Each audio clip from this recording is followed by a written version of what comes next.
మనం మాట్లాడదాం. బీజేపీ అధ్యక్ష రేస్లో మనం ఇంతకుముందే చెప్పుకున్నట్టు ఎంపీలు, ప్రధానంగా ఎంపీలు ముందంజలో ఉన్నారు. ఆ తర్వాత మాజీ ఎమ్మెల్సీ రామచంద్రరావు, ఎమ్మెల్యే పాయల్ శంకర్ కూడా సామాజిక సమీకరణాలు, ఆర్ఎస్ఎస్ బ్యాక్గ్రౌండ్ ఇలాంటి కారణాలతో ముందంజలో ఉన్నారు. ఎంపీల విషయానికి వస్తే ఈటెల రాజేందర్ ప్రధాన పోటీదారిగా ఉన్నారు. ఈటెల రాజేందర్ పేరే ప్రముఖంగా వినిపిస్తుంది. ఆ తర్వాత గతంలో అధ్యక్షుడిగా పనిచేశారు బండి సంజయ్, కేంద్ర మంత్రిగా కూడా ఉన్నారు. ఆయన పేరు కూడా ప్రధానంగా పరిశీలనలో ఉంది. డాక్టర్ లక్ష్మణ్ రాజ్యసభ సభ్యులు, ఆయన పేరు ఉంది. ఎంపీ అరవింద్ సామాజిక సమీకరణాల ఈక్వేషన్లో బండి సంజయ్, అరవింద్ ఇద్దరు ఒకే సామాజిక వర్గం. అరవింద్ పేరు కూడా పరిశీలిస్తున్నారు. డీకే అరుణ మహబూబ్ నగర్ ఎంపీ, ఆమె పేరు కూడా పరిశీలనలో ఉంది. రఘునందన్ రావు మెదక్ ఎంపీ, అతని పేరు కూడా పరిశీలనలో ఉంది. అంటే 6 ఎంపీలు రేస్లో ఉన్నారు. అధ్యక్ష రేస్లో రామచంద్రరావు ఎక్స్ఎమ్మెల్సీ ఉన్నారు. Payal Shankar present Adilabad MLA. ఈ 8 మంది ప్రధానంగా రేస్లో ఉన్నారు. ఇందులో ఎవరెవరికి ఎలాంటి అడ్వాంటేజెస్ ఉన్నాయి, ఎవరెవరికి డిసడ్వాంటేజెస్ ఉన్నాయి, ఏ రకంగా వాళ్ళ పేరు పరిశీలనలోకి వచ్చింది, ఎందుకు వాళ్లకు రాకపోతే అధ్యక్ష పదవి రేస్లో వాళ్ళు చివరి వరకు మిగలకపోతే దానికి కారణాలు ఏంటి? ప్రొఫెసర్ నాగేశ్వర్ గారు మనతో ఉన్నారు. నాగేశ్వర్ గారితో మాట్లాడదాం. నాగేశ్వర్ గారు, ఇప్పుడు నేను చెప్పినట్టు 8 మంది ప్రధానంగా కనిపిస్తున్నారు. బీజేపీ ఫేస్ కూడా ఎక్కడ చూసినా వీళ్ళు 8 మంది దాదాపుగా ప్రధానంగా, మిగిలిన వాళ్ళు ఇంకా కొంతమంది ఉంటే ఉండొచ్చు. ఇందులో ఈటెల రాజేందర్ మొదటి నుంచి కూడా ఈటెల రాజేందర్ పేరే అధ్యక్ష రేస్లో ఉంది. ఈవెన్ బండి సంజయ్ని గతంలో దింపి అధ్యక్షుడు అవడానికి కూడా ఈటెల రాజేందర్ ప్రయత్నించారని మనకు చర్చలు వచ్చాయి, బయట టాక్ కూడా ఉంది. ఆయన అధ్యక్ష పదవి లక్ష్యమే ఈటెల రాజేందర్ ధ్యేయం అన్నట్లుగా ఆయన ప్రయత్నం చేస్తున్నారని ప్రచారం ఉంది. ఆయన బలహీనతలు మనం ఏమనుకోవాలి? ఆయనకు అవకాశం ఉందా? అంటే దాని ముందు మాట్లాడే ముందు మీరు 8 మంది పేర్లు మరి కాకతాళీయమా కావాలని ఇచ్చారా? అందరు ఎంపీలు, ఎమ్మెల్యేలు, ఎమ్మెల్సీ ఇచ్చారు. అది నిజం. అది ఫ్యాక్ట్ కూడా ఏంటంటే ఇప్పుడు పాత బీజేపీ కాదు, ఇది కొత్త బీజేపీ. ఇది ఎలక్షన్ విన్నింగ్ మిషన్. సో ఈ మిషన్ ఏంటి అంటే ఒక్కసారి ఎమ్మెల్యే కూడా గెలవకుండా, ఎంపీగా గెలవకుండా పార్టీని ఏం గెలిపిస్తారు అని. ఇప్పుడు పార్టీలో లాయల్గా ఉన్న మనోహర్ రెడ్డి ఉన్నాడు ఉదాహరణకు. ఆయన ఏబీవీపీ నుంచి ఉన్నాడు, అప్పటి నుంచి ఉన్నారు. పార్టీ ట్రెజరర్గా, వైస్ ప్రెసిడెంట్గా, జనరల్ సెక్రటరీగా, మునుగోడు నుంచి ఎమ్మెల్యేగా కంటెస్ట్ చేశాడు. కానీ అనుకున్న డ్రాబ్యాక్ ఏంటి? ఆయన సామాజిక వర్గం రెడ్డి, ఆర్ఎస్ఎస్ సపోర్ట్ చేస్తుంది. కానీ ఎక్కడికి వస్తుంది మళ్ళీ వచ్చారు? ఏది కాలే కదా. ఇప్పుడు ప్రేమేందర్ రెడ్డి, మీకు ఆయన కూడా ఇదే అన్ని బ్యాక్గ్రౌండ్లు ఉన్నాయి. ఈవెన్ మురళీధర్ రావు, ఆయనకు అన్ని బ్యాక్గ్రౌండ్లు ఉన్నాయి. మురళీధర్ రావు అయితే ఆయన జాతీయ నాయకుడు, రాష్ట్రాల ఇన్ఛార్జ్ గా ఉన్నాడు. మొన్న మల్కాజ్గిరి టికెట్ కోసం కూడా చివరి వరకు ఆయన పేరు వినబడ్డది. ఆయన అద్వానీ స్థాయిలో ఉన్న నాయకులకు కూడా బాగా సన్నిహితం. రాజ్నాథ్ సింగ్ వాళ్ళకి పనిచేశారు. ఆర్ఎస్ఎస్ లో కమిట్మెంట్ అదంతా క్వశ్చన్ లేదు. మళ్ళీ చాలా చాలా వ్యూహకర్త కూడా, మాస్టర్ మైండ్ కూడా, అవన్నీ డౌట్ లేదు. కానీ మళ్ళీ వచ్చేవరకు ఏంటంటే ఎన్నికల్లో గెలవలేదు కదా అని. మీకు ఇంట్రెస్టింగ్ చెప్తాను. వసుంధరా సింధియా ఓ మీటింగ్ అటెండ్ అయ్యి వచ్చారు. నాకు టాప్ లీడర్ చెప్పాడు, north Indian leader. So Venkaiah Naidu అధ్యక్షుడిగా ఉన్న రోజుల్లో వచ్చి కిదర్ జాకే ఆయా అని అడిగారట. ఓ మీటింగ్కి వచ్చే ఓ తెలుగు వాళ్ళు ఉన్నారు అక్కడ. తెలుగు నాయకుడు అడిగితే, वो आपका नायडू जी है ना, किधर भी नहीं जीत सकते, मगर हमको कैसे जीतना बोल के भाषण दिया. అఫ్కోర్స్ ఆయన ఎక్కడ గెలవలేడు. అప్పటికి ఎమ్మెల్యే గెలిచినాడు కనుక గెలవలేదు అనలేదు. ఆయన ఎక్కడ గెలిచేదేం లేదు, కానీ మాకు ఎలా గెలవాలని పాఠాలు చెప్పాడని నవ్వుకుంటున్నాడు. సో హంకో అభి తక్ భాషణ దియా అని. సో అప్పుడే ఇది చాలా ఏళ్ల క్రితం ఉన్న జోక్, ఉన్న సంఘటన. కాబట్టి ఇప్పటికైతే ఇప్పటికీ చాలా ఇంపార్టెంట్ అంశం అయింది. బీజేపీ కొంచెం రూట్ మార్చి గెలిచిన వాళ్ళనే పరిశీలిస్తుంది. అంటే విన్నబిలిటీ ఎలక్షన్స్ లో చాలా కీలకం. ఏదన్నా అది రియాలిటీ కూడా. పబ్లిక్ లైఫ్ లో ఇప్పుడు నాదే ఉంది అనుభవం. నేను ఎమ్మెల్సీగా గెలవక ముందు విశ్లేషకుడిగా, ఎమ్మెల్సీగా గెలిచిన తర్వాత విశ్లేషకుడిగా నా విశ్లేషణ సామర్థ్యం ఏం తేడా లేదు. కానీ నాకుండే ఆ కాన్ఫిడెన్స్, చాలా ఎక్కువ గుర్తింపు. 2 సార్లు ఎన్నికల్లో గెలిచాను, అన్ని పార్టీలు ఓడించి గెలిచిన తర్వాత నీకు ఆ స్థాయి వేరే అవుతుంది. అదే రకంగా ఇప్పుడు గెలిచిన వాడు అధ్యక్షుడు అయితే ఖచ్చితంగా వాళ్ళ గౌరవం, రెస్పెక్ట్, విలువ డెఫినెట్ గా ఉంటుంది. అందువల్ల మీకు ఎంపీలు, ఎమ్మెల్యేలు, ఎమ్మెల్సీలు గెలిచిన అనుభవం ఉన్న వాళ్ళు ఉండే అవకాశాలు చాలా ఎక్కువ. ఈటెల రాజేందర్ ఫస్ట్ మనం పరిశీలిస్తున్నాం కాబట్టి ఆయన ప్రధానంగా ఆయనకున్న అడ్వాంటేజ్ నాగేశ్వర్ గారు, బలమైన మేజర్ అడ్వాంటేజ్ ఆయనకున్న పొలిటికల్ స్టేచర్ కంటే బలమైన బీసీ సామాజిక వర్గం అనేది కూడా. అంటే మొదటి అంశం పొలిటికల్. బీసీలు చాలా మంది ఉన్నారు, అరవింద్ లేడా బీసీగా ఉన్నారు కదా. కానీ రాజేందర్ కు ఉండే అడ్వాంటేజ్ ఏంటంటే పొలిటికల్ స్టేచర్. ఎందుకంటే ఒక రాష్ట్ర ఆర్థిక మంత్రిగా బీఆర్ఎస్ లో నెంబర్ 2గా official number 2, unofficial KTR arrest వాళ్ళు ఉన్నారు. అఫీషియల్ గా కేసీఆర్ తర్వాత ఆ పొజిషన్ లో చాలా కాలం ఉన్నాడు. తర్వాత ఉద్యమ కాలంలో బీఆర్ఎస్ శాసనసభాపక్ష నేతగా, తెలంగాణ ఉద్యమ కీలక నేతల్లో ఒకరిగా. సో ఆయనకున్న పొలిటికల్ స్టేచర్, ఒక మినిస్టర్ గా ఉంటూ కారణాలు ఏదైనా మినిస్టర్ గా ఉంటూ రాజీనామా చేసి బీజేపీలో చేరాడు. అంటే బీజేపీకి పెద్దగా ఊపి లేని టైంలో చేరి అత్యంత ప్రతిష్టాత్మకమైన హుజరాబాద్ ఉప ఎన్నికల్లో కేసీఆర్ సర్వశక్తులు ఓడినా కేసీఆర్ ఓడించాడు ఒక రకంగా. ఇప్పుడు ఓడించింది కేసీఆర్నే. సో ఆ స్థాయిలో ఉండడం ఆయనకున్న మేజర్ అడ్వాంటేజ్. రెండవది ఆయన మీరు అన్నట్లు బీసీ, ఎందుకంటే బీసీ ముఖ్యమంత్రి అని ప్రకటించారు కనుక కోర్స్ బీసీ ముఖ్యమంత్రి కనుక బీసీని ఇప్పుడు అధ్యక్ష చేయాలని రూల్ లేదు. ఎందుకంటే ఇదేమి ఫైనల్ గా ఎలక్షన్ల వరకు ఉండాలన్న రూల్ కూడా ఏమీ లేదు కదా. కానీ బట్ ఒక మెసేజ్, మీరు బీసీని ముఖ్యమంత్రి చేస్తా ఉన్నారు, కనీసం బీసీని అధ్యక్ష పదవి కూడా ఇరా అనే క్వశ్చన్ ఎన్నికల ముందు అదే వచ్చింది. సో వస్తే తప్పనిసరిగా ఎన్నికల ముందు వచ్చింది. కానీ ఎన్నికల ముందే బీసీని చేయకుండా కిషన్ రెడ్డి చేసినప్పుడు ఇప్పుడు అది క్రైటీరియాగా ఉంటుందా అనే క్వశ్చన్ ఉంది. బట్ డెఫినెట్ గా బీసీలో కూడా ముదిరాజ్, అంటే తెలంగాణ సామాజిక వర్గాలలో మీరు బీసీలో మున్నూరు కాపు, గౌడ, యాదవ్ ఈ సామాజిక వర్గాలు డామినేట్. ఈ సామాజిక వర్గాలకు చెందిన నాయకులు చాలా పదవుల్లో ఉన్నారు. ముదిరాజులు లేరు, కానీ వాళ్ళ సంఖ్య చాలా ఎక్కువ. పొలిటికల్లీ ఒక రకంగా with in the BC marginalise. So అందులో రాజేందర్ చాలా సమర్థవంతంగా ముదిరాజ్ సామాజిక వర్గాన్ని ఆర్గనైజ్ కూడా చేశారు. ఈవెన్ ముదిరాజ్ సామాజిక వర్గాన్ని రాజేందర్ ఆర్గనైజ్ చేశారు. ఆయన అధ్యక్షుడు అవుతాడని చర్చ నేపథ్యంలోనే మంత్రివర్గంలోకి శ్రీహరి ముదిరాజ్ వచ్చారు, మహబూబ్ నగర్. సో వచ్చాడు. ఎందుకు ఇప్పుడు మీకు ఆయన కూతురు మ్యారేజ్ కు మీరు కూడా వచ్చుంటారు, నేను వచ్చాను. సో 70,000 మంది వచ్చారు, మామూలుగా నుంచే ఎక్కువ మంది వచ్చారు. సో అది మొత్తం తెలంగాణలో ఉన్న ప్రతి ఊర్లో ఉన్న ముదిరాజ్ సంఘం వాళ్ళందరూ వచ్చారు. కరెక్ట్. సో అది బీఆర్ఎస్ లో ఉన్నప్పుడు. అవును. సో అందువల్ల ఈటల రాజేందర్కు మూడవది ఆయనకున్న ఇంకో డైమెన్షన్ ఏంటంటే, ఒక BJP is ready to accommodate. అంటే బీజేపీలో ఇంకెవరైనా చేరితే వాళ్ళ పదవులు రావు అనేటువంటి భావన ఉండకుండా రేపు భవిష్యత్తులో బీఆర్ఎస్ నుంచో కాంగ్రెస్లో ఉన్న అసంతృప్తులను అట్రాక్ట్ చేసుకోవడానికి ఒక సిగ్నల్ ఇవ్వడం. చూడు, ఈటల రాజేందర్ మేము చేయలేదా, రాష్ట్ర ప్రెసిడెంట్గా. ఇప్పుడు అస్సాంలో హేమంత్ బిశ్వా శర్మని చేయలేదా, కర్ణాటకలో బసవరాజ బొమ్మాయిని చేయలేదా, అంటే ఆ ఇంపాక్ట్ వేరు. తెలంగాణలోనే మీకు చూడండి, మేము ఈటల రాజేందర్కి ఇవ్వలేదా. అందువల్ల పార్టీ గెలవడం కొరకు మేము ఎవరినైనా అకామిడేట్ చేసుకుంటాం అని మూడవది. నాలుగవది, హిందుత్వ అనేది ఒకటే సరిపోదు, ఇంకా బ్రాడర్ పొలిటికల్ అపీల్ ఉండాలి. తెలంగాణలో బీజేపీ అధికారంలోకి రావాలి అని అనుకున్నప్పుడు నాలుగో ఫ్యాక్టర్గా ఈటల రాజేందర్ వస్తాయి. అంటే నాగేశ్వర్ గారు ఆయన అడ్వాంటేజెస్ ఎన్ని ఉన్నాయో డిసడ్వాంటేజెస్ కూడా, ముఖ్యంగా లెఫ్ట్ బ్యాక్గ్రౌండ్ అనేది. తర్వాత అసెంబ్లీ ఎన్నికల్లో 2 చోట్ల గజ్వేల్లో, హుజరాబాద్లో ఆయన ఎందుకు పోటీ చేశాడో కూడా తెలియదు, కానీ 2 చోట్ల ఓడిపోయాడు ఆయన. తర్వాత బండి సంజయ్ని అధ్యక్ష పదవి నుంచి దింపేశాడని ఒక వర్గం ఈటల రాజేందర్ పట్ల చాలా వ్యతిరేకత ఉంది. మీరు చెప్పినట్లు ఈటల రాజేందర్కు ఎంత బలమైన అనుకూలత ఉన్నది. ఈ 3తో పాటు 4వ అనుకూలత ఉంది. అమిత్ షా చాలా గట్టిగా ఈటల రాజేందర్కు సమర్థిస్తున్నాడన్న వార్త కూడా ఉంది. అయితే దానికో లాజిక్ ఏంటి అంటే, బండి సంజయ్ అంటే అమిత్ షాకు వ్యతిరేకం. అది వ్యతిరేకమైతే హోంశాఖలు ఎందుకు తీసుకుంటారు?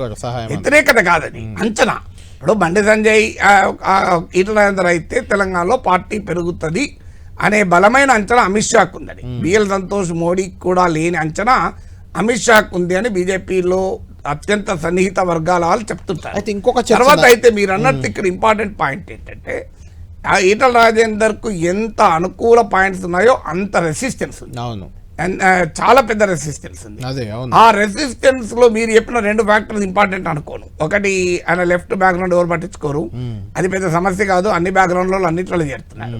రెండో బ్యాక్గ్రౌండ్ మీరు అన్నారు, రెండిట్లో ఓడిపోయారు అన్నది కూడా ఇంపార్టెంట్ కాదు. ఎందుకంటే ఓడిపోయిన కిషన్ రెడ్డి అంబర్పేటలో ఓడిపోయి ఎంపీ మినిస్టర్ అయ్యాడు, స్టేట్ ప్రెసిడెంట్ అయ్యాడు. 2 సార్లు ఓడిపోయిన తర్వాత మళ్ళీ ఎంపీ అయ్యాడు కదా. సో రేవంత్ రెడ్డి మీకు కొడంగల్లో ఓడిపోయిన తర్వాత ముఖ్యమంత్రి అయ్యాడు కదా. అందువల్ల అది కాదు. కానీ మీరన్న థర్డ్ ఫ్యాక్టర్ ఏదైతుందో బండి సంజయ్ ఫ్యాక్టర్, ఖచ్చితంగా ఈటల రాజేందర్ కనుక స్టేట్ ప్రెసిడెంట్ అయితే బలమైన సెక్షన్లు ఆయనకు సపోర్ట్ చేయవు. ఇక వాళ్ళు చల్లబడతారు, యాక్టివ్ గారు. సో అదొక మేజర్ ఛాలెంజ్. ఎందుకంటే బండి సంజయ్ని మార్చడానికి ఈటల రాజేందర్ పెద్ద క్యాంపెయిన్ నడిపాడన్నది అందరికీ తెలుసు. సో అది ఓపెన్ సీక్రెట్. అది బండి సంజయ్ ఎట్టి పరిస్థితుల్లో యాక్సెప్ట్ చేయడు.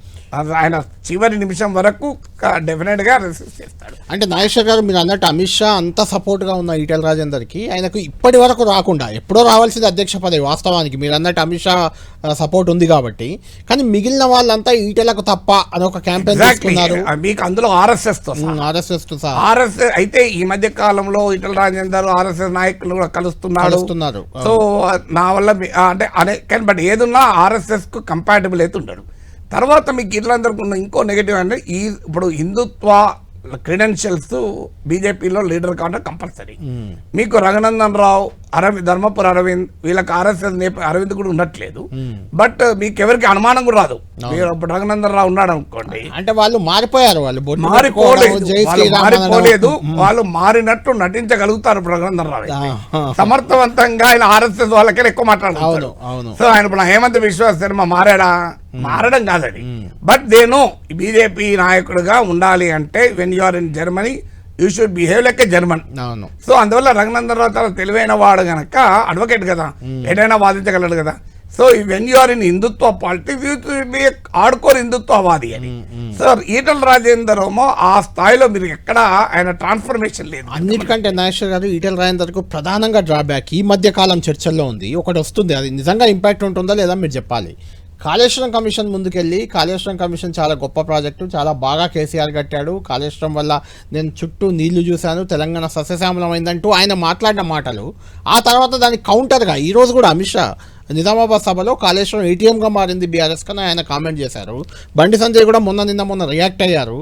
అది కొంత ఇబ్బందికరంగా ఏమన్నా అయిందంటారా? అంటే కాళేశ్వరం కన్నా కూడా ఆయన కాళేశ్వరం విషయంలో ఆయన తీసుకున్న వైఖరి బీజేపీ అఫీషియల్ వైఖరి కాదు, విరుద్ధంగా ఉంది. మీరు ఆ బీజేపీ అఫీషియల్ వైఖరి ఇది కేసీఆర్ సొంతగా తీసుకున్న నిర్ణయం, దీంట్లో బ్లేమ్ అంతా కేసీఆర్ అని. కానీ ఈటల రాజేందర్ ఇది మంత్రివర్గ నిర్ణయం గట్టిగా చెప్పడమే కాదు, బీజేపీ నుంచి కూడా వ్యతిరేకత వచ్చింది. కాంగ్రెస్ నాయకుడు మహేష్ కుమార్ గౌడ్ విమర్శించారు, అయినా కూడా ఈ స్టూడ్ బైట్. నేను ఏదో అన్నా, నార్మల్గా రాజకీయ నాయకులు ఏమంటారంటే మీడియా వక్రీకరించింది అంటారు, కానీ ఈటల రాజేందర్ అనలే. నేను కూడా అంటే లాస్ట్ వీక్ అనుకుంటా, ఐ థింక్ 2 weeks బ్యాక్ ఇక్కడ ఇంటర్వ్యూలో కూడా క్లియర్ గా చెప్పారు. కమిషన్ ముందు ఏం చెప్పాడో ఎక్కడా వెనక్కు తగ్గలేదు, ఆయన తన స్టాండ్ స్పష్టంగా చెప్పాడు.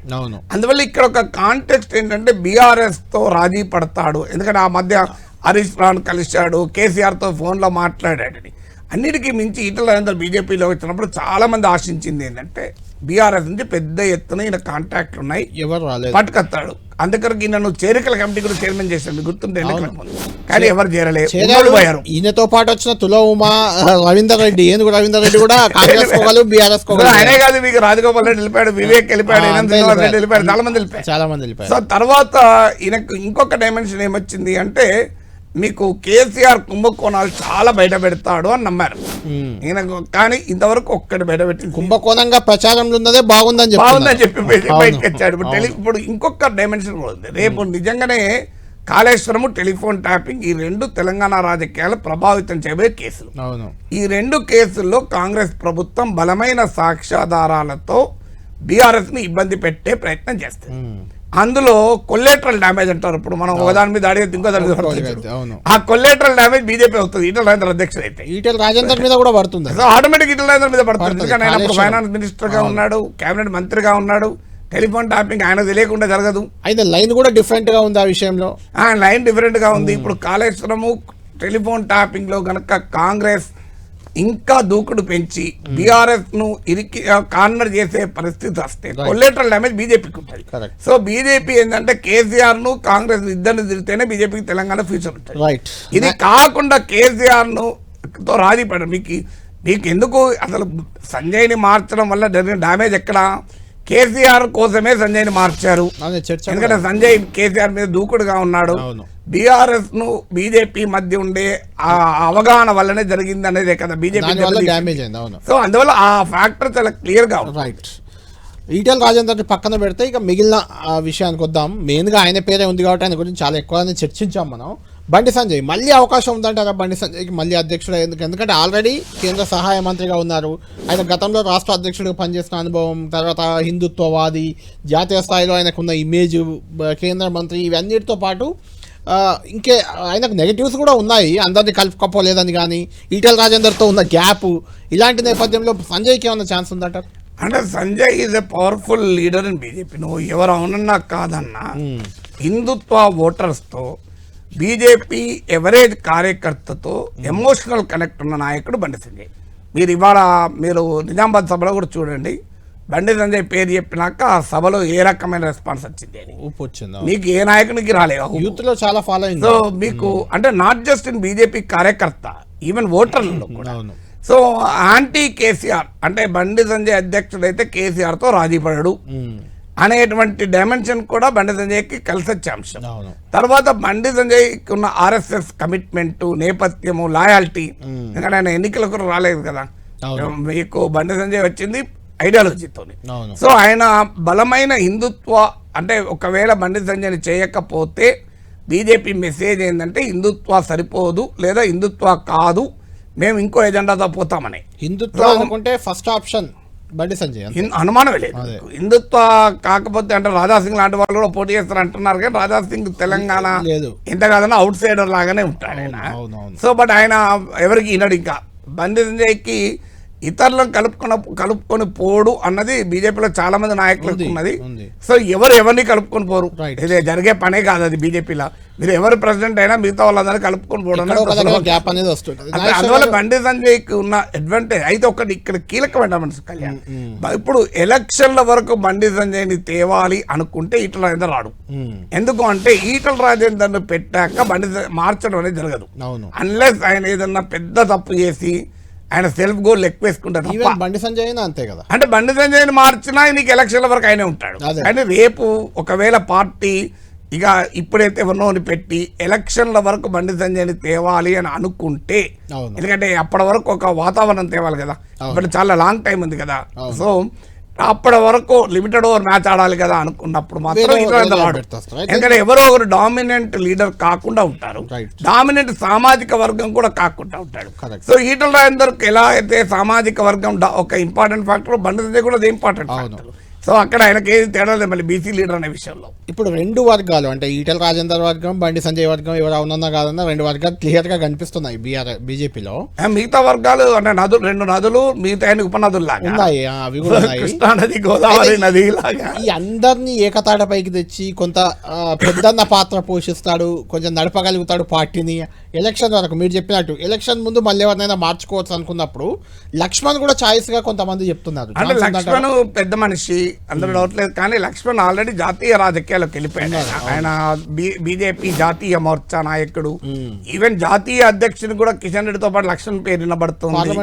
ఆయన ఉత్తరప్రదేశ్ నుంచి ఎంపీ, పార్లమెంటరీ బోర్డులో ఉన్నాడు. ఆయనకు కేంద్ర మంత్రి కావాలి లెక్క ప్రకారం. అందువల్ల డాక్టర్ లక్ష్మణ్ పట్ల వ్యతిరేకత ఉండదు, ఆర్ఎస్ఎస్ నుంచి మొదలుకొని అందరికీ ఉంటుంది. కానీ డాక్టర్ లక్ష్మణ్కి ఆసక్తి చూపుతలేదని కూడా అంటున్నారు, ఎందుకంటే ఆయన రిటర్నింగ్ ఆఫీసర్ కూడా ఉన్నాడు. నార్మల్గా రిటర్నింగ్ ఆఫీసర్గా ఉండడు కదా, పార్టీ అధ్యక్షుడిగా ఉన్నారంటే నువ్వు పెళ్లి కొడుకు పురోహితుడుగా ఉండడు కదా. బట్ అది మార్చచ్చు, కావాలనుకున్నా మార్చచ్చు. కానీ జనరల్ గా మార్చాలి అనే పరిస్థితి రాదు, ఎందుకంటే లాస్ట్ మినిట్ చేంజ్ ఉంటుంది తప్ప. సో అందువల్ల డాక్టర్ లక్ష్మణ్ వాళ్ళ పట్ల వ్యతిరేకత కన్నా కూడా ఆయన ఆసక్తి చూపాలి రావడానికి, సమయంలో బాధ్యత తీసుకోవడానికి, మళ్ళీ కొత్తదనం ఉండదు అనే ఒక డైమెన్షన్ మాత్రం ఉండవచ్చు. అంటే అరవింద్ కూడా ఈ మధ్య కొంత రేస్లో కనిపిస్తున్నాడు. బండి సంజయ్, అరవింద్ వీళ్ళంతా ఒకే సామాజిక వర్గం, లక్ష్మణ్ వీళ్ళంతా. అరవింద్కు ఛాన్స్ ఉందంటారా? అంటే ఇప్పుడు మీరు అన్నట్టు తెలంగాణలో బలమైన బీసీ సామాజిక వర్గం మున్నూరు కాపు, దాంట్లో డౌట్ లేదు. అందులో అరవింద్ కవితను కూడా ఓడించాడు, మామూలు విషయం కాదు. అవును. సో నిజామాబాద్లో ఆయన వరుస పెట్టి గెలవడమే కాదు, అరవింద్ ఇదే వెరీ పవర్ఫుల్ ఆర్టికులేటింగ్. అవును, మీకు ఒక బలమైన వాయిస్. అరవింద్, బండి సంజయ్ వీళ్ళకున్న ప్రత్యేకత ఏంటంటే ఏ మాట్లాడినా న్యూసే. బండి సంజయ్ ఏమో ప్రజల్ని కూడా ఊపిలోకి తేగలుగుతాడు. అరవింద్ కూడా అడ్వాంటేజ్ ఉంది. అరవింద్ కూడా ఇదే అంటే బాగా కిల్లర్ ఇన్స్టింక్ట్ తో పనిచేసే నాయకుడు. సో తెగింపుతో పనిచేసే నాయకుడు, సమర్థవంతంగా ప్రత్యర్థులను అటాక్ చేయగలడు, బీజేపీ ఐడియాలజీని బలంగా తీసుకెళ్లగలడు. ఇవన్నీ పాజిటివ్. దాంతోపాటు ఆయన మున్నూరు కాపు కావడం కూడా ఒక ఫ్యాక్టర్, బీసీ ఫ్యాక్టర్. ఇక మిగతాది ఏమన్నా ఉంటే ఆయన అందరినీ కలుపుకొని పోవడం అనేది చాలా మంది విషయంలో ఉంది. అది ఒక కామన్ విమర్శగా ఉండొచ్చు. అందుకే మీకు ఈటల రాజేందర్ పేరు ఎంత వినబడుతుందో అరవింద్ పేరు కూడా అంతే వినబడుతుంది. సో అరవింద్ చాలా సందర్భంలో బహిరంగంగానే మా పార్టీ ఎందుకు అసెంబ్లీ ఎన్నికల్లో గెలవడం లేదు, పార్లమెంట్ ఎన్నికల్లో ఓట్లు వస్తున్నాయి, సీట్లు వస్తున్నాయి, కానీ అసెంబ్లీ ఎన్నికల్లో రావడం లేదు అంటే పార్టీని ఒక ఎలక్షన్ విన్నింగ్ మిషన్గా నడపాలి అంటే, పార్టీని ఒక ఫైటింగ్ ఫోర్స్గా నడపాలి అంటే వచ్చే నాయకుల జాబితాలో అరవింద్ కూడా ఉంటాడు. సో అందువల్ల అది పాజిటివ్ ఫ్యాక్టర్. ఇక నెగిటివ్ ఫ్యాక్టర్స్ అంటే ఆయన అందరిని కలుపుకొని పోవడం, ఇది కామన్. అందరినీ కలుపుకొని పోవడం అనేది దురుసుగా మాట్లాడతారు. దురుసుగా ఉన్న వారికి ఈ మధ్య కాలంలో రాజకీయాల్లో రాణిస్తున్నారు. రేవంత్ రెడ్డి దూకులు లేదా, దురుసుగా లేదా. మళ్ళీ ఆల్రెడీ కేంద్ర మంత్రిగా బండి సంజయ్ ఉండడం కూడా కొంచెం అదొక అడ్వాంటేజ్. బండి సంజయ్ ప్రెసిడెంట్ గా చేయాలనుకుంటే క్వశ్చన్ ఉత్పన్న. కేంద్ర మంత్రిగా కేంద్ర మంత్రిగా కాబట్టి మళ్ళీ ముందు కాపుగా ఇచ్చే ఛాన్స్ అంటే అలాంటి కేంద్ర మంత్రిగా ఉండడు. బండి సంజయ్ ప్రెసిడెంట్ అరవింద్ అంటే అదే అనేది బండి సంజయ్ కనుక రాష్ట్ర ప్రెసిడెంట్ అయితే కేంద్ర మంత్రిగా ఉండడు. ఆ ప్లేస్ లో ఈటల రాజేంద్రో ధర్మపురి అరవిందో వెళ్తారు. ఆ ప్లేస్ లోకి వెళ్ళిపోతారు ఆటోమేటిక్ గా. వీళ్ళిద్దరికి అవకాశం ఉంది. మోస్ట్ ప్రాబబ్లీ ఈటల రాజేంద్ర కేంద్ర సహాయ మంత్రి వస్తారు ఒకవేళ బండి సంజయ్ చేస్తే. ఎందుకంటే సాధారణంగా 2 పదవులు ఉంచారు. అలా ఉంచాలంటే కిషన్ రెడ్డి కంటిన్యూ చేస్తారు. సో అందువల్ల మీకు ఉండకూడదని లేదు. జేపీ నడ్డా లేడా కేంద్ర మంత్రిగా, పార్టీ అఖిల భారత అధ్యక్షుడిగా, కానీ సాధారణంగా ఇప్పుడు అవసరం లేదు కదా.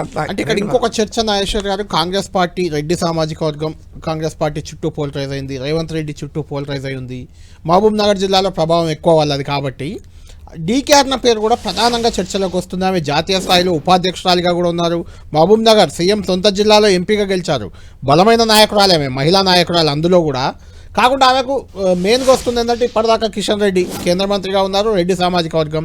అటు మహేశ్వర్ రెడ్డి ఉన్నారు, ఎల్పీ శాసనసభాపక్ష నాయకుడు, ఆయన రెడ్డియే కాబట్టి రాకపోవచ్చు అని అదొక మైనస్ ఉంది. ప్లస్ కూడా కొన్ని ఉన్నాయి. ఛాన్స్ ఉందా? డీకే అరుణ ఉమెన్ లీడర్గా ఒక ఫ్యాక్టర్, కానీ ఆ రెడ్డిస్ తెలంగాణ మహబూబ్నగర్ కాదు, నల్గొండ తెలంగాణ రాజకీయాల్లో రెడ్డి చాలా కీలకం అసెట్. దాంట్లో ఏం డిస్ప్యూట్ లేదు. అంటే రెడ్లకు, తెలంగాణ రెడ్లకు ఉన్న ప్రత్యేకత ఏంటంటే వారు ఊరును ప్రభావితం చేయగలుగుతారు. అంటే వాళ్ళ డిఎన్ఏలోనే పాలిటిక్స్ లీడర్షిప్ ఉంటుంది. సో ఏమీ లేని రెడ్డి అయినా రోడ్డు మీద ఏం పడేలా అని నమస్తే పెడతారు. సో అందువల్ల డెఫినెట్ గా రెడ్లకు అడ్వాంటేజ్ ఉంటుంది. అందువల్ల ఆ బ్యాలెన్స్ మీకు ఈవెన్ కేసీఆర్ కూడా చేసే ప్రయత్నం చేశారు. చాలా మంది రెడ్లకు మంత్రి పదవులు కూడా ఇచ్చారు. కేసీఆర్ టైంలో రెడ్ల ప్రగతి భవన్ లో ఆయన చుట్టూ కూడా రెడ్డిలే ఉండేవాళ్ళు అప్పుడు అంతా. సో అందువల్ల మీకు రెడ్డిస్ లేకుండా తెలంగాణ రాజకీయాలు నడవవు, మీకు అనుమానం లేదు. ఆంధ్రప్రదేశ్ లాగా రెడ్డి కమ్మ అనే పోలరైజేషన్ ఇక్కడ ఏమీ లేదు. సో అందువల్ల డెఫినెట్ గా రెడ్డి అనేది పాజిటివ్. బ్యాంక్ ని రెడ్డి ప్రాబల్యాన్ని కొంత మార్చాలి అంటే కానీ సమస్య ఏంటంటే బీసీని ముఖ్యమంత్రి చేస్తామని ప్రకటించారు. అవును. సో డీకే అరుణను ఇప్పుడు ప్రెసిడెంట్ గా చేసి మళ్ళీ ఎలక్షన్ టైంలో మార్చి బీసీ నాయకుడిని చేయడం అనేది ఒక ఛాలెంజింగ్ అవుతుంది. ఎందుకంటే మీకు కాంగ్రెస్ పార్టీ అనుభవం ఉంది. రెడ్లకు ఇవ్వకుండా, జానారెడ్డికి ఇవ్వకుండా మీరు పొన్నా లక్ష్మణ్ పెట్టి బీజేపీ బాగా కాంగ్రెస్ నష్టపోయింది కూడా 2014. పొన్నా లక్ష్మణ్ ఎంత సీనియర్ నాయకుడైనా మీకు ప్రొజెక్షన్ అనేది చాలా కీలకమైంది. సో అందువల్ల మీకు రెడ్డి సీఎంగా ఉంటే పిసిసి ప్రెసిడెంట్గా ఉంటాడు. మీకు రాజశేఖర రెడ్డి సీఎంగా ఉన్నప్పుడు కేశవరావు, డి శ్రీనివాసులు ఉన్నారు, ఇప్పుడు మహేష్ కుమార్ గౌడ్ ఉన్నాడు. కానీ డామినెంట్ గా మీకు బీజేపీలో ఇప్పుడు కిషన్ రెడ్డిని మార్చి డీకే అరుణ, అప్పుడు కిషన్ రెడ్డి వేరు. కిషన్ రెడ్డి అనే ఫ్యాక్టర్ లో రెడ్డి ఒక్కడే కాదు, Kishan Reddy loyal BJP man. So Kishan రెడ్డిని రెడ్డి అని చూడరు కదా. కిషన్ రెడ్డి, లక్ష్మణ్, మురళీధర్ రావు వీళ్ళను రెడ్డి, బీసీ, వెలమా అని చూడరు. అంటే ఈవెన్ దూకుడు విషయంలో కూడా మహిళా నాయకురాలు అయినప్పటికీ రేవంత్ రెడ్డిని, కేసీఆర్ ను సమంగా ఢీకొనే సత్తా ఉన్న నాయకురాలు, డౌట్ లేదు. మంత్రిగా ఎక్స్పీరియన్స్ ఉంది ఆమెకు, కాంగ్రెస్ పార్టీలో సీనియర్ నాయకురాలు, అవన్నీ ఫ్యాక్టర్స్ పాజిటివ్, అందులో అనుమానం లేదు. అందులో ఉమెన్ లీడరు, రేపు 2029 వరకు మహిళలకు రిజర్వేషన్లు, ఆ ఫ్యాక్టర్స్ అన్ని ఉన్నా అసెట్ కావాల్సిన రెడ్డి ఫ్యాక్టరీ ఆమెకు నెగిటివ్ అయ్యే అవకాశం. రైట్.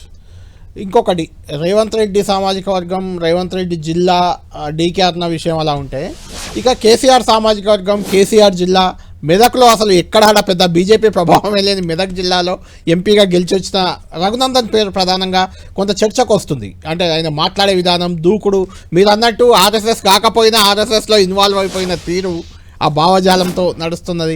ఆయన కూడా రేస్లో ఉన్నారని చర్చ అయితే జరుగుతుంది. అందులో అనుమానం లేదు. రఘునందన్ రావు దుబాకలో గెలిచి బీజేపీ గేమ్ చేంజర్, అవును, అనుమానం లేదు. కానీ రఘునందన్ రావుకు ఉన్న అసెట్సే ఆయనకు లయబిలిటీస్ కూడా. అవును, కరెక్ట్. ఆయన సామాజిక ఆయన రఘునందరావు మీ ఇంటర్వ్యూలో చెప్పాడు, నా నోరే నా ఆయుధం అది. అవును, కానీ ఆయన నోరే ఆయుధము, ఇతరుల ప్రత్యర్థులు కూడా ఆయుధమే. అవును. సో రఘునందన్ రావు ఉన్న ఛాలెంజ్ కూడా అదే, ఆయన ఈ కోర్ట్స్ కాంట్రవర్సీస్. అవును. సో అందువల్ల ప్లస్ అందరూ యాక్సెప్ట్. ఇటీవల ఆయన మీద కంప్లైంట్స్ కూడా అధిష్టానానికి చాలా వెళ్ళాయని నాకు వెళ్ళాయి. ల్యాండ్ ఇష్యూస్ వాటి మీద బాగా కంప్లైంట్స్ వెళ్ళాయని. సో అందువల్ల రఘునందన్ రావు సామాజిక వర్గం రీత్యా అసలు ఫ్యాక్టరీ కాదు. మీకు తెలంగాణ అందులో బీఆర్ఎస్ కు ఆ వెనమ సామాజిక వర్గం బీఆర్ఎస్ చుట్టూ ఉండగా ఆ సామాజిక వర్గం నుంచి బీజేపీ ఎన్నుకొని ఇప్పుడు ఆ సోషల్ ఇంజనీరింగ్ చేసే అవకాశమే లేదు. అందులో మళ్ళీ బీసీ ముఖ్యమంత్రి చేస్తామని ప్రకటించాక మీకు వర్గీకరణ చేసి మాదిగల ఓట్ల కొరకు ప్రయత్నిస్తుంటే నరేంద్ర మోడీ బీసీ అని ప్రజెంట్ చేసుకుంటున్న టైంలో న్యూమరికల్ గా సిగ్నిఫికెంట్ కానీ బీఆర్ఎస్ తో ఐడెంటిఫై ఉన్న సామాజిక వర్గం నుంచి చేయడం అంటే సులభం కాదు. మనం కాంగ్రెస్ లోనే చూస్తున్నాం కదా, ప్రేమ్ సాగర్ రావు అంటే వాళ్ళు మీకు మినిస్టర్ కాలేకపోవడానికి అదే కదా ఛాలెంజ్, లేకపోతే వేరే ఛాలెంజ్ లేదు ప్రేమ్ సాగర్. సో అందువల్ల రఘునందన్ రావుకు మిగతా ఫ్యాక్టర్ మీరు అన్నట్టు దూకుడు ఉంది. పార్టీని నిరంతరం మీడియాలో ఉంచగలుగుతాడు, ప్రజల్లో ఉంచగలుగుతాడు, ప్రజల్లో కూడా ఫాలోయింగ్ ఉంది. ఫాలోయింగ్ ఇండిపెండెంట్ ఫాలోయింగ్, ప్రత్యర్థుల్ని బ్రహ్మాండంగా వేటాడగలుగుతాడు. మీకు ధర్మపురి అరవింద్, బండి సంజయ్, రఘునందన్ రావు వీళ్ళందరికీ ఉన్న టాలెంట్ అది. ఈవెన్ రేవంత్ రెడ్డిది కేసీఆర్ ఇద్దరిని ఒకేసారి చెడుగుడు ఆడేసే ఆడగలిగే సామర్థ్యం ఉంది. కానీ బట్ ఆయన సామాజిక నేపథ్యం ఒకటి, వివాదాలు రెండు, వెళ్ళిన ఆరోపణలు కంప్లైంట్స్ అవి కూడా, ఈ మూడు కూడా ఆయన నెగిటివ్ గా అయ్యే అవకాశం ఉంది. నాగేశ్వర్ గారు ఇప్పుడు మనం మాట్లాడిన 6 కూడా అంతా ఎంపీలే, కానీ రాష్ట్రంలో ఎమ్మెల్యేగా ఉన్న వ్యక్తికి ఇవ్వాలి, రాష్ట్రంలో రాజకీయాలు చేయాలి. ఎంపీలు అంటే దాదాపు జాతీయ స్థాయి రాజకీయాలనే అంటుంటాం కాబట్టి అలా వచ్చినప్పుడు ఒక ఎమ్మెల్యే పేరు కూడా ప్రధానంగా పరిశీలనకు వస్తుంది. ఆయన ఆదిలాబాద్ ఎమ్మెల్యే పాయల్ శంకర్. ఆయనకు అవకాశం ఏ మేరకు ఉందంటారు? ఆయనకున్న సామాజిక నేపథ్యం ఒక ఫ్యాక్టర్. అవును. ప్లస్ ఆయన మీకు ఉత్తర తెలంగాణ, ఎందుకంటే తెలంగాణ బీజేపీకి మీకు బాగా పర్ఫార్మ్ చేసినటువంటి ప్రాంతం ఉత్తర తెలంగాణ. మీకు అందులో ఆదిలాబాద్, అక్కడే 4 ఎమ్మెల్యేలు అక్కడే, ఎంపీలంతా ఉత్తర తెలంగాణే. మీకు ఆదిలాబాద్ గెలిచారు, నిజామాబాద్ గెలిచారు, కరీంనగర్ గెలిచారు, అన్ని దాదాపు ఉత్తర తెలంగాణ స్వీప్ చేశారు కదా. సో అందువల్ల మీకు ఆయనకున్న ఫ్యాక్టర్స్ అవి. సో బట్ ఒక స్టేట్ వైడ్, ఎందుకంటే ఫస్ట్ టైం ఎమ్మెల్యే, సో ఓడిపోయాడు, first time MLA, state wide గా ఆ గుర్తింపు, పార్టీలో ఇమేజ్ లేదు, ఆ రకమైన పొలిటికల్ స్టేచర్ ఇంకా పూర్తిగా ఎవాల్వ్ కాదు. వీళ్ళ అసెంబ్లీలో చాలా పవర్ఫుల్ గా మాట్లాడడము, వీటి వల్ల కొంత గుర్తింపు వచ్చిన మాట నిజం. అందువల్ల ఇవాళ పోటీలో టాక్ కూడా ఉన్న మాట నిజం. కానీ ఇక్కడ ఏమీలు ఉన్నారు కదా, ఇప్పుడు బండి సంజయ్, ఈటల రాజేందర్, ధర్మపురి అరవింద్, వీళ్ళందరితో పోలిస్తున్నప్పుడు రిలేటివ్లీ ప్రొఫైల్ తక్కువ. ఫైనల్ గా ఒక ఎక్స్ఎంఎల్సీ పేరు కూడా ప్రధానంగా పరిశీలనలో ఉంది. మనం ఇంతకుముందే అనుకున్నట్టు ఎన్నికల ముందు వేరే అధ్యక్షుడిని పెట్టే అవకాశం ఉంటే ఇప్పుడు పెట్టేది రామచంద్రరావుని అనేది ఓపెన్ టాక్. అది బీజేపీ పార్టీలో ఓపెన్గా వస్తున్న టాక్. ఒక బలమైన ఆర్ఎస్ఎస్ నేపథ్యం ఉన్న నాయకుడు, గతంలో ఎమ్మెల్సీగా పనిచేశారు, బీజేపీలో అందరికీ ఆమోదయోగ్యుడు, ఉమ్మడి హైదరాబాద్ గ్రేటర్ ప్రాంతానికి చెందిన అతను, ఢిల్లీలో బీజేపీలో బలమైన సామాజిక వర్గం, ఢిల్లీ స్థాయిలో ఆయనది కూడా. కాబట్టి ఆ లెక్కలో ఏమైనా అంటే కొంచెం దూకుడు తక్కువగా ఉంటుంది, అగ్రెసివ్గా వెళ్ళరు అనే విమర్శ ఉన్నా, మీరు అన్నట్టు మీరు చెప్పింది ఇది, ఎన్నికల ముందు సంజయ్ లాంటి వాళ్ళను, ఈటెల రాజేందర్ లాంటి వాళ్ళను అధ్యక్షుడిని చేద్దామని అనుకున్నప్పుడు ఆప్షన్గా రామచంద్రరావు పేరు వస్తుంది. మీరు యాక్చువల్గా ఫైనల్గా అంటూ లాస్ట్లో తీసుకున్న ఇంగ్లీష్లో లాస్ట్ బట్ నాట్ లీస్ట్ అని ఒక సామెత. సో వాస్తవంగా ముందు వరుసలో పేర్లు వినబడుతున్న వాళ్ళు రామచంద్రరావు. అవును, డే 1 నుంచి కరెక్ట్. ఈటల రాజేందర్, రామచంద్రరావు అనే వినబడ్డారు. అవును, ఇప్పుడు కూడా అదే, ఇప్పటికి కూడా Ramachandra Rao is the most prominently heard name. అవును. సో మీకు ఒక దశలో రామచంద్రరావు ఫైనల్ అయిపోయిందని కూడా వార్తలు, ఈటల రాజేందర్ ఎట్లా ఫైనల్ అయిపోయిందని వార్తలు వచ్చాయో, రామచంద్రరావు కూడా ఫైనల్ అయిపోయిందని కూడా వాళ్ళిద్దరి మధ్య ఫైట్ ఉంది. సో అందువల్ల రామచంద్రరావుకున్న అడ్వాంటేజ్ ఏంటంటే, ఒకటి ఆయన పాత కొత్తల్ని సమన్వయపరచగలడు. అంటే ఆర్ఎస్ఎస్ నేపథ్యం ఉన్న ఓల్డ్ లీడర్షిప్ కు ఆయన యాక్సెప్టబుల్, బయట నుంచి వచ్చిన ఇతర నాయకులకు కూడా యాక్సెప్టబుల్. ఇప్పుడు మీకు ఈటల రాజేందర్ అయితే బండి సంజయ్ సపోర్ట్ చేయడు, బండి సంజయ్ అయితే ఇట్లా సపోర్ట్ చేయడు. రామచంద్రరావు ఎవరికి థ్రెట్ కాదు. సో ఈ అజాత శత్రువు కదా, ఎవరికి థ్రెట్ కాదు. సో ఆయన ఎమ్మెల్సీగా గెలిచాడు, బీజేపీ జిల్లా అధ్యక్షుడిగా ఉన్నాడు. కంపారిటివ్లీ సౌమ్యుడు. నేను విద్యార్థి దశ నుంచి చూస్తున్నాను. నాతో ఎన్నికల్లో కూడా పోటీ చేశాడు. ఫస్ట్ టైం నేను గెలిచినప్పుడు ఆయన ఓడిపోయాడు. తర్వాత ఆయన గెలిచాడు కూడా, ఎందుకంటే ఎమ్మెల్సీగా గెలిచాడు, వివాదరహితుడు. ఇక రామచంద్రరావు పైన ఏ ఆరోపణలు లేవు, కంప్లైంట్లు ఏమీ లేవు కదా.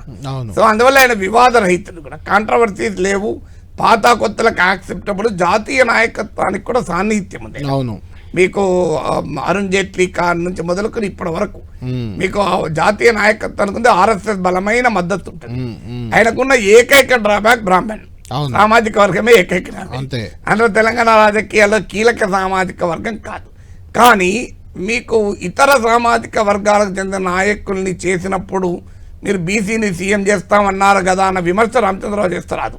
అవును, ఎందుకంటే రామచంద్రరావును చేస్తే రేపు ఎన్నికలకు ముందు బండి సంజయ్ని తేవాలి అనుకుంటే, లేదు మీరు అన్నట్లు బండి సంజయ్ ఈటల రాజేందర్ మధ్య తేల్చుకోలేక ఈ ప్రశ్న కాస్త వాయిదా వేద్దాం, ఎలక్షన్ 9 వరకు చూద్దాం అనుకుంటే రామచంద్రరావు ఇది బెస్ట్ చాయిస్ అవుతాడు. ఎందుకంటే ఆయనను మార్చితే ఆయన అభ్యంతరం చెప్పాడు, పార్టీలో అభ్యంతరం రాదు, సమాజంలో కూడా అభ్యంతరం రాదు. సో ఎందుకంటే ఆయన సీఎం చాయిస్ గా ప్రొజెక్ట్ కాడు. అవును, అందువల్ల మీకు రామచంద్రరావుతో ఆ మేజర్ అడ్వాంటేజ్ ఉంది. ఆర్గనైజేషనల్ మ్యాన్, మరి ముఖ్యంగా మీకు లాయాలిటీతో పాటు ఇది బేసికలీ ఆర్గనైజేషనల్. అన్నిటికంటే మెయిన్ గా ఇప్పుడు ఎవరికి ఇచ్చినా, అరవింద్కి ఇచ్చినా, లేదంటే సంజయ్ అయినా, ఈటెల రాజేందర్ అయినా, లేదంటే రఘునందన్, డీకేఆర్ ఎవరికి ఇచ్చినా కొంత అభ్యంతరాలు వచ్చే అవకాశం ఉంటుంది. చాలా అభ్యంతరాలు, కానీ రామచంద్రరావుకి అది రాకపోతే, అసలు రామచంద్రరావుకి అభ్యంతరం అనేది లేదు, ఉండదు, ఏ అభ్యంతరము ఉండదు. ఎందుకంటే అందరూ అంటే డిఫరెంట్ రీజన్స్ రీతి అభ్యంతరం ఉండదు. అవును, ఎవరు మాకు థ్రెట్ కాదని ఎవరు అభ్యంతరం ఉండదు, మాకు ఛాన్స్ ఇవ్వడం కొరకే ఈయన పెట్టారని అభ్యంతరం రాదు, ఉండొచ్చు. మేము ఇంకా ప్రయత్నం చేసుకోవచ్చు, ఈయన మార్చి ఎలక్షన్ మార్చొచ్చు, మళ్ళీ ట్రై చేస్తే ఉండొచ్చు. మాకు చాయిస్ ఉంటుంది, చాయిస్ ఈజ్ నాట్ క్లోజ్డ్ కదా. రైట్, ఫైనల్ గా కంక్లూడ్ చేద్దాం. ఎవరు అంటే ఇప్పుడు మనం చూసుకున్న ఇన్ని పేర్లు, 10 పేర్లు 20 పేర్లు వచ్చాయి. వీళ్ళలో ఎవరు అధ్యక్షుడైతే బీజేపీ మరింత పుంజుకునే అవకాశం ఉంది, ఒక పాయింట్. రెండోది, ఎవరు అధ్యక్షుడిని చేసి ఎన్నికల వరకు పోయే అవకాశం ఉందా, లేదంటే మళ్ళీ మార్చే అవకాశం మీకు కనిపిస్తుందా? బీజేపీ స్ట్రాటజీ ఎలా ఉండబోతుంది? అంటే మీరు అన్నట్లు ఎంపిక చేసిన నాయకుని బట్టి ఎలక్షన్ల వరకు మార్చుడా మార్చకపోవడా అని ఉంటుంది. ఆ నాయకుడి స్థాయి ఏంది, ఆ నాయకుడి సామాజిక నేపథ్యం ఏంటి. ఇప్పుడు మనం ఇప్పటిదాకా మాట్లాడుకున్నట్టు రామచంద్రరావును చేసి ఆయనతో కంటిన్యూ అయినా, ఆయనను మార్చినా అభ్యంతరం ఎవరికి ఉండదు. కానీ మీకు సంజయ్నో ఈటలనో చేసి ఎలక్షన్ల టైంలో మారుస్తామంటే అంత ఈజీ కాదు. ఈవెన్ మీకు డీకేఆర్ లాంటి వాళ్ళనైనా బీసీ పేరు చెప్పి మార్చచ్చు, మనం సామాజికంగా బీసీలకు ఇవ్వాలనుకుంటున్నాం అని చెప్పి మార్చచ్చు. కానీ ఇద్దరు బీసీ నాయకుల్లో చేసి మీరు అరవింద్ కానీ వీళ్ళని మారిస్తే వీళ్ళు బలమైన ప్రభావాన్ని చూపి ఉన్నాక మార్చడం మళ్ళీ సాధ్యం, అంత ఈజీ కాదు. So unless they do a very big mistake, ఏదన్నా పెద్ద ఎత్తున వ్యతిరేకత వచ్చి ఉంటే తప్ప సాధ్యమయ్యే పనే కాదు. మరికొద్ది గంటల్లో ఎవరి పేరు ప్రకటించే అవకాశం ఉంది? ప్రాబబుల్స్ ఇందులో 1, 2 అంటే ఎవరి పేరు చెప్తారు మీరు? అంటే నరేంద్ర మోడీనో అమిత్ షాతోనో పర్సనల్ ఇంటిమసీ తప్ప చెప్పలేము. రైట్, మీరు బీజేపీలో అగ్రనేతలే చెప్పలేకపోతే నేనేం చెప్పగలను? అవును, డెఫినెట్ గా మీరు అడిగిన ఇంకో ప్రశ్న, ఎవరైతే బీజేపీ వస్తుందని క్వశ్చన్ అడిగారు, అది స్పెక్యులేషన్. నేను అలా స్పెక్యులేట్ చేయడం కష్టం. కానీ బండి సంజయ్ని మార్చడం వల్ల మాత్రం పార్టీ దెబ్బతిన్నది, నష్టపోయింది. ఈ మాట అన్నదానికి నాకు అభ్యంతరం లేదు. నన్ను విమర్శించినా, నాపై దాడి చేసినా కూడా నేను ఈ స్టాండ్ కట్టుబడి ఉన్నాను. రైట్, థ్యాంక్ యూ నాగేశ్వర్ గారు. మొత్తానికి బీజేపీ అధ్యక్ష రేస్లో ఉన్న 8 మంది బలాబలాలు మనం చూసాం, వాళ్ళ బలహీనతలు బలాలు అన్ని చూసాం. ఓవరాల్గా బీజేపీ అంతర్గతంగా ఇంటర్నల్గా కూడా ఎవరికి ఎలాంటి సమాచారం దీనికి సంబంధించి ఇప్పటివరకు లేకపోయినా ఈటెల రాజేందర్ లేదా రామచంద్రరావులో ఒకరికి ఈసారి అధ్యక్ష పదవి దక్కే అవకాశం కనిపిస్తుంది. ఏదైనా మార్పులు చేర్పులు జరిగి ట్విస్ట్ జరిగితే మరెవరికైనా ఛాన్స్ రావచ్చు. కానీ వీళ్ళిద్దరిలో ఒకరు రేపు ఉదయం నామినేషన్ వేసే అవకాశం ఉంది, ఎల్లుండి వాళ్ళను అధికారికంగా ప్రకటించే ఛాన్స్ అయితే కనిపిస్తుంది. ఇది ప్రొఫెసర్ నాగేశ్వర్ గారితో ఈ వారం వీకెండ్ స్పెషల్ అనాలిసిస్.